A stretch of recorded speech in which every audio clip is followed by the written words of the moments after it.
Hi everyone. इस video में हम एसक्यूएल फंक्शंस के बचे हुए पोर्शंस को कवर करेंगे, जिसमें कि सबसे इंपॉर्टेंट आपका जो एग्रीगेट फंक्शंस है।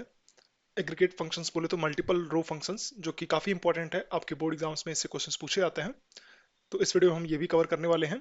उसके साथ ही साथ सिंगल रो फंक्शंस के अंदर जो डेट एंड टाइम फंक्शंस हमने लास्ट वीडियो में कवर नहीं कर पाए थे, क्योंकि लास्ट वीडियो का जो लेंथ था वो काफ़ी बड़ा हो गया था, तो वो भी हम इस वीडियो में कवर करेंगे। और अगर हमें टाइम मिलता है तो हम ग्रुप बाई क्लॉज को भी इस वीडियो में कवर करेंगे। और ये ग्रुप बाई क्लॉज और एग्रीगेट फंक्शंस काफ़ी इंपॉर्टेंट होने वाले हैं, और इससे क्वेश्चंस काफ़ी पूछे जाते हैं आपके बोर्ड एग्जाम्स में। तो ओवरऑल ये आपका वीडियो काफ़ी इंपॉर्टेंट होने वाला है आपके लिए। चलिए स्टार्ट करते हैं date and time functions. Date and time functions basically आपका सिंगल रो फंक्शंस की कैटेगरी में ही आता है। Date and time functions basically वो set of single row functions जो आपका date and time as a input accept करते हैं, और न्यूमेरिक वैल्यू या स्ट्रिंग वैल्यू या date and time value as a output return करते हैं। उस set of single row functions को हम डेट एंड टाइम फंक्शंस की कैटेगरी में रखते हैं। तो ये तो डिफिनेशन हमें क्लियर हो गई थोड़ी बहुत। इसको हम और अच्छे से समझने के लिए एग्जाम्पल के थ्रू समझते हैं। एग्जाम्पल्स के लिए हम एनसीईआरटी बुक को रिफर करेंगे। तो हम चलते हैं एनसीईआरटी बुक में। सो सबसे पहला जो एसक्यूएल की तरफ से सबसे पहला फंक्शंस डेट फंक्शंस के अंदर में एसक्यूएल वालों ने दिया है, वो है नाउ फंक्शन। जैसे कि नाम से भी समझ में आ रहा है, नाउ मतलब करंट टाइम। ये बेसिकली क्या करता है, डिस्क्रिप्शन देख लेते हैं इसका। It returns the current system date in time. ये जो नाउ फंक्शन है वो बेसिकली आपका करंट सिस्टम का डेट और टाइम रिटर्न करता है। जैसे फॉर एग्जांपल, अगर मैं सेलेक्ट नाउ करता हूँ, ये प्रिंट करता हूँ, तो बेसिकली जो भी आज का सिस्टम डेट होगा बोले तो 24 अगस्त 2024 और 11:13, राइट। तो वो टाइम यहाँ पे वो प्रिंट करेगा। ठीक है। ये जब आपका बुक प्रिंट हुआ था उस टाइम का, उस टाइम पे जो भी टाइम या डेट होगा वो यहाँ पे उसने प्रिंट किया है। ठीक है। जो नेक्स्ट फंक्शन आता है डेट फंक्शंस के अंदर में, वो आता है आपका डेट। तो बेसिकली डेट फंक्शन क्या करता है, it returns the date part from the given date और टाइम एक्सप्रेशन। जो भी आप डेट या टाइम एक्सप्रेशन आप इस डेट फंक्शन के अंदर में आप एज ए इनपुट पास करते हो, उस डेट या टाइम एक्सप्रेशन से जो भी आपका डेट पोर्शन होता है वो आपका ये डेट फंक्शन क्या करता है, प्रिंट करता है। फॉर एग्जाम्पल, अगर मैं करूं सेलेक्ट डेट और इसके अंदर मैं नाउ पास करता हूं, नाउ मतलब current time, current system date and time.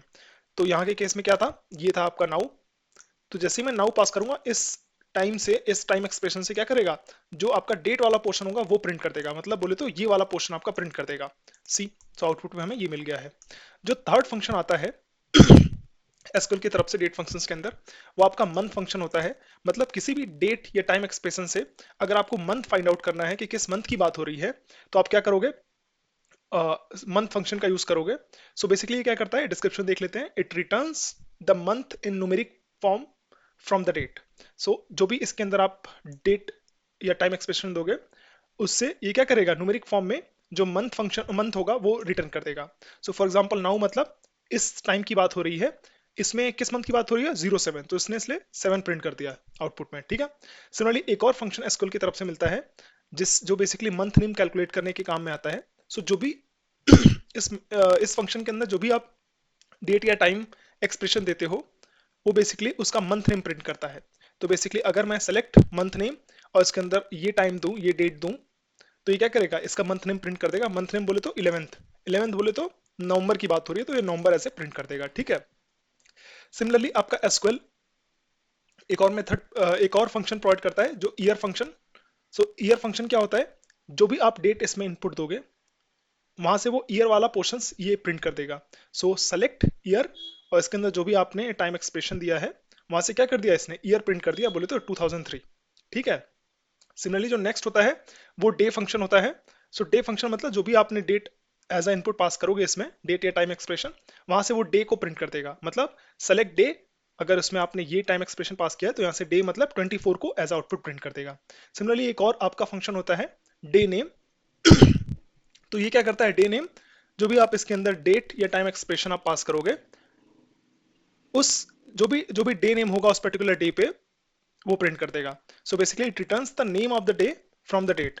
अगर मैं बोलूँ सेलेक्ट डे नेम और इसके अंदर मैं कुछ टाइम एक्सप्रेशन या डेट पास किया हूँ, तो ये क्या करेगा, इस 11 तारीख को बेसिकली कौन सा डेट पड़ा था, कौन सा डे था, वो बेसिकली ये प्रिंट कर देगा।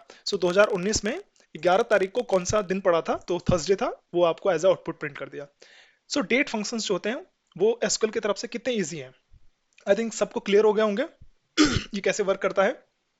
ठीक है, अब हम इसको बेसिकली करके भी देख लेते हैं कि इसका यूज क्या है, कब यूज करना होता है और एग्जैक्टली कैसे यूज करना है। कुछ लाइव एग्जांपल के थ्रू समझते हैं। तो एग्जांपल्स के लिए हम चलते हैं अपने वर्क बेंच पे। ठीक है, तो सबसे पहले हम सबसे पहला जो डेट फंक्शन था नाउ फंक्शन, उसको प्रिंट कराते हैं। तो जैसे ही मैं सेलेक्ट नाउ करूंगा, ये क्या करेगा, जो भी सिस्टम का करंट डेट और टाइम होगा वो प्रिंट कर देगा। बोले तो 24 अगस्त 2024 23:17। सो ये अभी करंट का डेट और टाइम प्रिंट कर दिया है। ठीक है, इसके अलावा अब समझते हैं कि हमें डेट फंक्शंस की जरूरत क्या है, क्यों पड़ रही है जरूरत। सो जैसे मान लीजिए हमने स्टूडेंट का जो डेटा है वो स्टूडेंट के टेबल में रखा है, जिसमें स्टूडेंट का क्या रोल नंबर होने वाला है, क्या नेम होने वाला है, क्या डेट ऑफ बर्थ होने वाला है और क्या गार्जियन आईडी होने वाली है। ये सारी इन्फॉर्मेशन हमने स्टूडेंट टेबल के अंदर में रखी है। अब लेट सपोज आप ये पता करना चाहते हो कि कौन कौन से ऐसे स्टूडेंट हैं जिसका डेट ऑफ बर्थ 1999 के पहले का है। तो आप बोलोगे यार ये तो ठीक है, इजी चीज है। मैं क्या करूंगा, बेसिकली डेट ऑफ बर्थ सारे स्टूडेंट का चेक करूंगा और जिसका भी डेट ऑफ बर्थ 1999 से पहले का है उसका इन्फॉर्मेशन प्रिंट कर दूंगा। ठीक है, प्रिंट तो आप कर दोगे बट इसमें मैनुअल प्रोसेस काफी हुआ, राइट। आप वो मैनुअल प्रोसेस क्यों करोगे, एसक्यूएल ऑलरेडी बोलता है कि यार आप मेरे फंक्शंस का यूज करो ना, हम आपके बिहाफ पे वो सारा काम खुद ही कर रहे हैं। तो हम क्या करेंगे, एसक्यूएल का बेसिकली फंक्शन जो बेसिकली क्या करेगा, ईयर कैलकुलेट करके दे देता है। तो वो हम ईयर फंक्शन लगाएंगे। ईयर फंक्शन किस पे लगाएंगे, एस डेट ऑफ बर्थ पे। तो देखिए अब ये जैसे हम प्रिंट करेंगे तो ये क्या प्रिंट करेगा, सेलेक्ट स्टार। स्टार मतलब जब भी एसक्यूएल के अंदर हम स्टार लिखते हैं मतलब सब कुछ सारे कॉलम की बात हो रही है।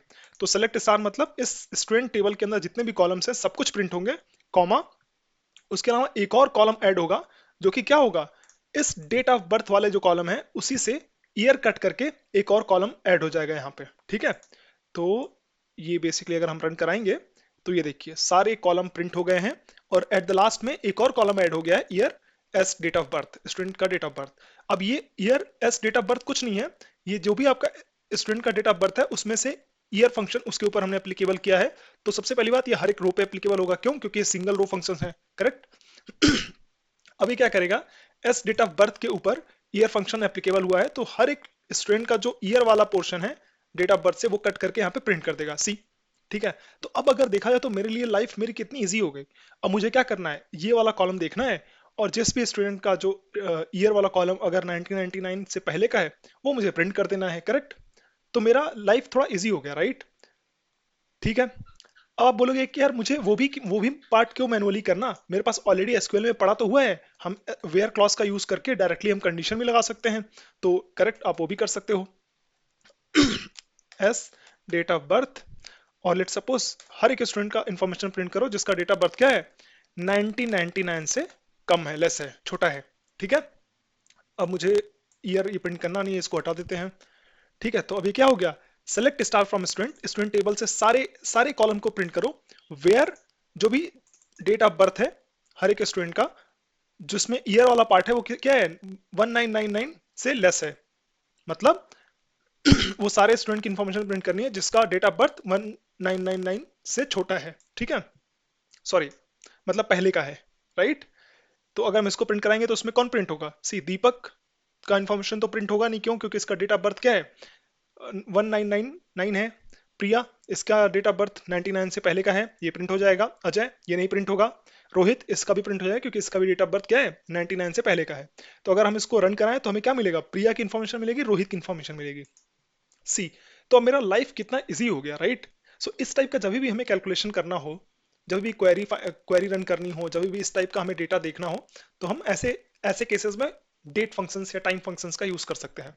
एक और एग्जांपल मैं आपको देना चाहूंगा डेट फंक्शंस को और अच्छे से समझने के लिए, कि लेट सपोज हमारे पास टीचर नाम का टेबल है। ठीक है, हमारे पास क्या है, टीचर नाम का टेबल है, इसमें हर एक टीचर की क्या सैलरी होने वाली है ये सब हमने लिखा हुआ है। अब मान लीजिए कि स्कूल का जो मैनेजमेंट है वो ये सोचता है कि इस साल में किस किस टीचर को हाइक मिलनी चाहिए, हाइक बोले तो जो आपका एनुअल इंक्रीमेंट होता है सैलरी में, वो किस किस टीचर को मिलनी चाहिए वो उनको डिसाइड करना है। तो बेसिकली उन्होंने लेट सपोज डिसाइड किया कि जो टीचर सितंबर मंथ के बाद ज्वाइन किए हैं उनको हम इस साल हाइक नहीं देंगे। क्यों नहीं देंगे? क्योंकि मे बी वो 4-5 महीने ही काम किए हैं, तो उनको हम क्यों हाइक दें, करेक्ट?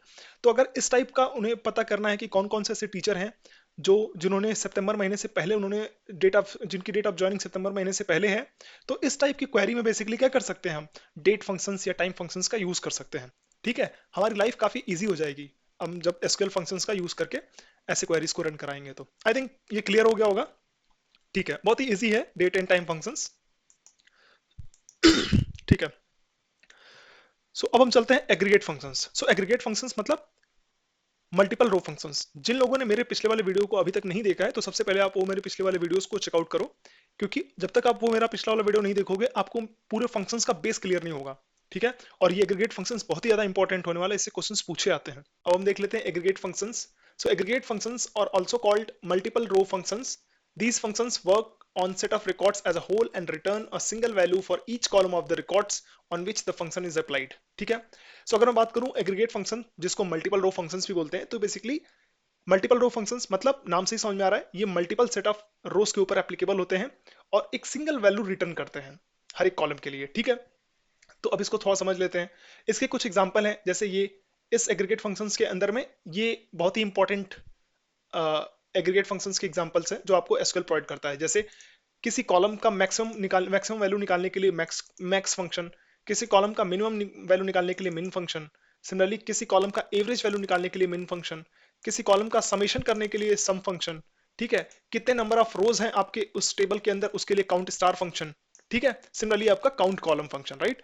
तो अगर आप देखोगे इस काउंट स्टार और काउंट कॉलम को छोड़ करके बाकी के जो ये फंक्शंस हैं, मैक्स फंक्शन, मिन फंक्शन, एवरेज फंक्शन, सम फंक्शन, तो ये बेसिकली किसी ना किसी कॉलम के ऊपर एप्लीकेबल है, राइट? और ये बेसिकली किस क्या बात कर रहा है कि मैक्सिमम फाइंड आउट करना, मिनिमम फाइंड आउट करना, एवरेज फाइंड आउट करना, ऐड करना, सम करना। तो बेसिकली जो कॉलम कॉलम होगा वो क्या होगा, न्यूमेरिक टाइप का होगा, राइट? ठीक है, तो हम कुछ एग्रीगेट फंक्शंस के एग्जांपल्स को और अच्छे से समझ लेते हैं। इसके लिए अगेन हम एनसीईआरटी के बुक में चलते हैं। सो ठीक है, तो सबसे पहले देखते हैं मैक्स फंक्शन क्या होता है। सो मैक्स फंक्शन क्या होता है, return the largest value from the specified column.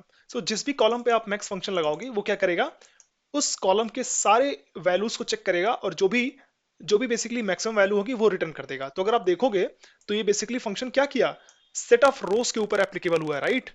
Right, तो बेसिकली सेट ऑफ रोज के ऊपर एप्लीकेबल हुआ है और ये चेक किया है कि इस कॉलम में किस रो के लिए जो वैल्यू है वो मैक्सिमम है वो रिटर्न कर देगा, राइट?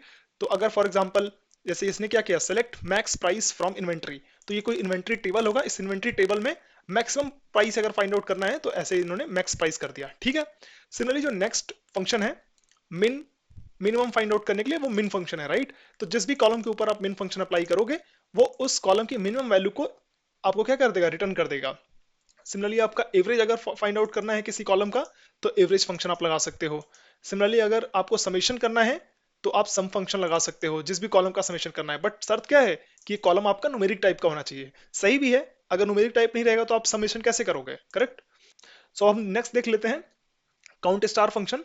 सो काउंट स्टार क्या करता है, returns the number of records in a table. So किसी भी टेबल के अंदर जो नंबर ऑफ रिकॉर्ड्स होता है या बोले तो नंबर ऑफ रोज होता है वो रिटर्न कर देता है। तो जैसे अगर मैं बात करूं select count star from manager, so जो आपका ये मैनेजर टेबल होगा उसमें कितने नंबर ऑफ रोज थे वो आपका काउंट स्टार क्या कर देगा, रिटर्न कर देगा।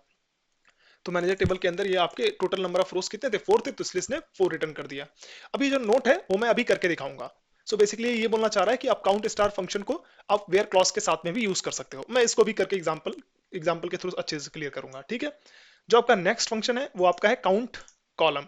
आप काउंट फंक्शन किसी कॉलम के भी ऊपर लगा सकते हो। तो आप बोलोगे इसमें और इसमें अंतर क्या है, तो इन दोनों में अंतर कुछ नहीं है। मैंने पहले ही बताया था स्टार का मतलब क्या होता है, स्टार का मतलब सब कुछ, राइट? तो जब भी आप काउंट स्टार करते हो ये क्या करता है, ये सारे कॉलम के ऊपर एप्लीकेबल हो जाता है, राइट?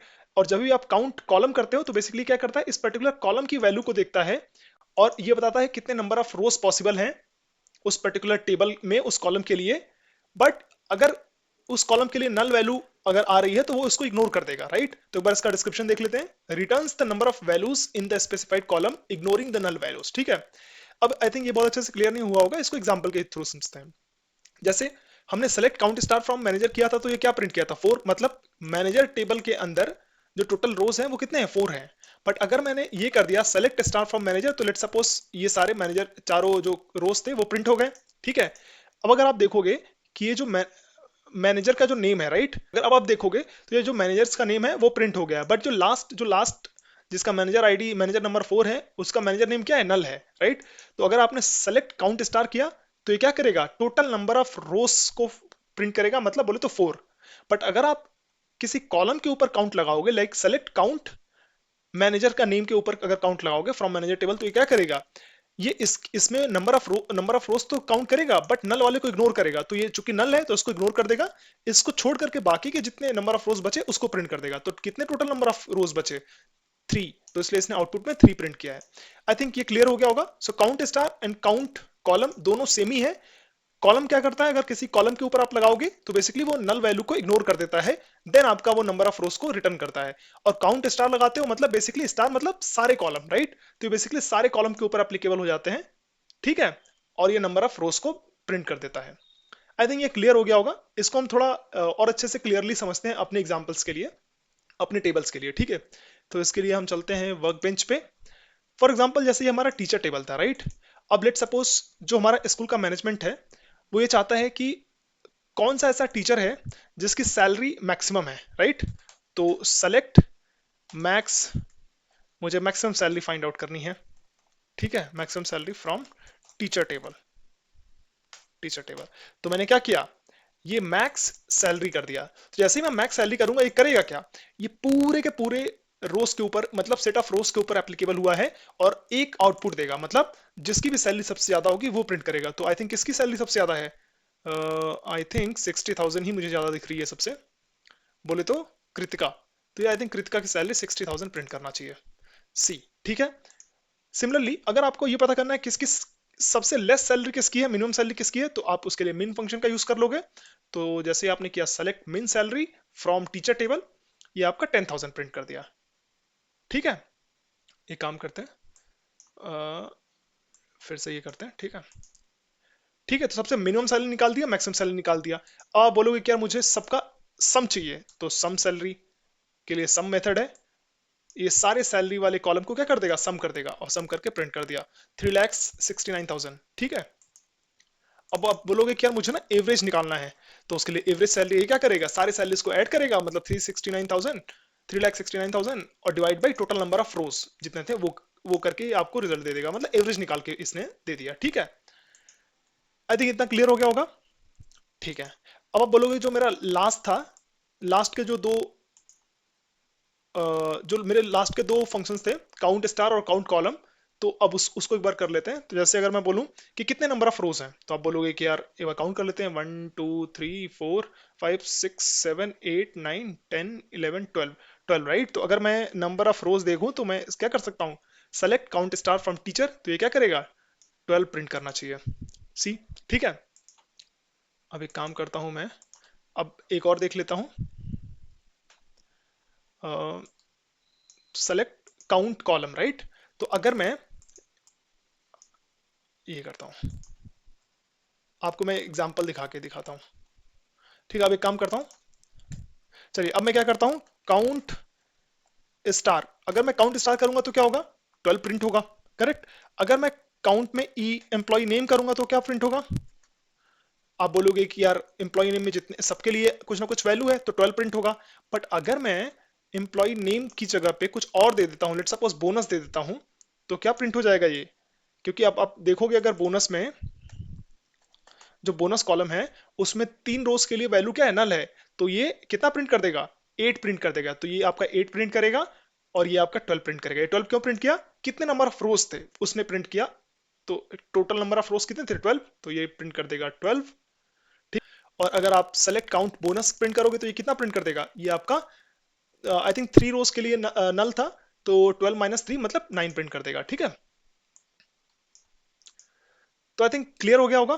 चलिए अब वो नोट भी देख लेते हैं जो मैं इस नोट की बात कर रहा था। तो बेसिकली नोट ये कहना चाह रहा है, जैसे अगर मैं select count star from teacher करूंगा तो ये क्या प्रिंट करता, 12 प्रिंट करता, करेक्ट। बट अगर मैं ये क्या प्रिंट करता, 12, राइट। अगर मैं बेसिकली वेयर क्लॉज के साथ में काउंट स्टार यूज करूंगा तो देखो फिर कैसे काम करेगा। जैसे अगर मैं बोलूं कि select count star from teacher table where salary is greater than let's suppose 50,000, ठीक है, सैलरी इज ग्रेटर देन 50,000। तो जैसे ही मैं अगर ये करूंगा तो ये क्या किया इसने, या वन प्रिंट कर दिया। अब एक सेकेंड, 50,000 नहीं रखते, इसको रखते हैं लेट्स सपोज 30,000। तो अब इसको प्रिंट करते हैं, तो अब ये कितना प्रिंट किया, 5। आप बोलोगे यार ये तो 12 प्रिंट नहीं किया। तो बेसिकली क्या हुआ, select count star from teacher, मतलब इस टीचर टेबल से सारे नंबर ऑफ रोज तो काउंट कर रहा है, बट जिसकी सैलरी ज्यादा है 30,000 से, पहले ये वाला कंडीशन लगने के बाद basically number of rose count कर रहा है। तो अगर मैं दिखाऊं, जैसे अगर मैं ये select star from teacher table करूं, तो यहाँ पे देखो आप, सबसे पहले क्या होगा, ये सैलरी इज ग्रेटर देन 30,000, ये पहले एप्लीकेबल हो जाएगा वेयर क्लॉज।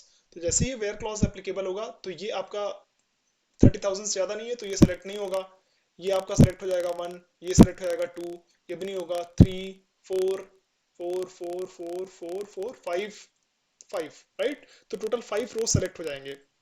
अब जब 5 रोज सेलेक्ट हो जाएंगे और उसके ऊपर जब मैं काउंट स्टार करूंगा तो क्या देगा, टोटल नंबर ऑफ रोज मतलब 5 रोज, राइट। इसलिए इसका आउटपुट कितना आया है, 5 आया है, ठीक है। तो आई थिंक ये बहुत अच्छे से क्लियर हो गया होगा। तो अब हम जो है, हमारा एग्रीगेट फंक्शन पूरी तरीके से कंप्लीट हो गया है। अब वीडियो का लेंथ थोड़ा ज्यादा बड़ा ना हो, इसलिए हम ग्रुप बाई फंक्शंस को नेक्स्ट क्लास में ही पढ़ेंगे, नेक्स्ट वीडियो में पढ़ेंगे, ठीक है। So thank you, bye.